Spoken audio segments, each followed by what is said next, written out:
తెలంగాణలో కరువు ప్రకృతి వైపరీత్యాల వల్ల వచ్చింది కాదన్న కేటీఆర్ వ్యాఖ్యలకి కౌంటర్ ఇచ్చారు మంత్రి శ్రీధర్ బాబు. బీఆర్ఎస్ ప్రతిదాన్ని కూడా రాజకీయం చేయడానికి చూస్తోందన్నారు. నీటి ప్రణాళికలపై బీఆర్ఎస్ కు కనీస అవగాహన కూడా లేదని విమర్శించారు మంత్రి శ్రీధర్ బాబు.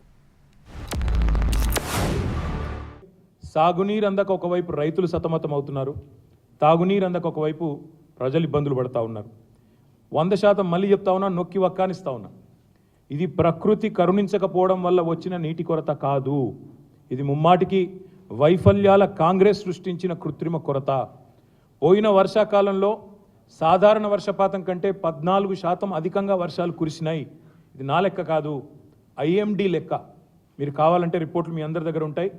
మీరందరూ పాత్రికేయ మిత్రులు, మీరు విజ్ఞానవంతులు, తెలిసిన వాళ్ళు.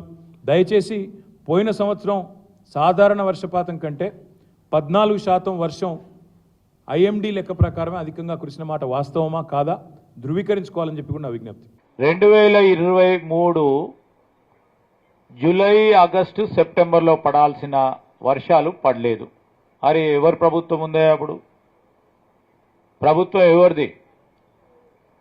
మాకు ఎన్నికలు దగ్గరగా ఉన్నా వర్షాలు ఎందుకు పడతలేవా అని వర్ణదేవుడిని మీ ప్రభుత్వంలో ఎందుకు పడతలేవని అడగలే కదా. ఆ వివేకం ఉంది మాకు.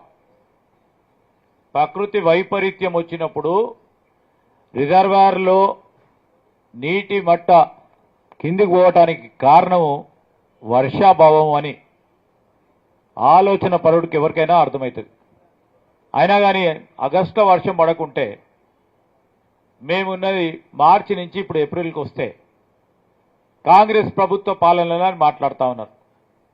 అసలు ఆలోచన ఉందా వారికి ఎవరికైనా? నీటి ప్రణాళిక ఏ విధంగా ఉంటుందో తెలుసా వాళ్ళకేమైనా?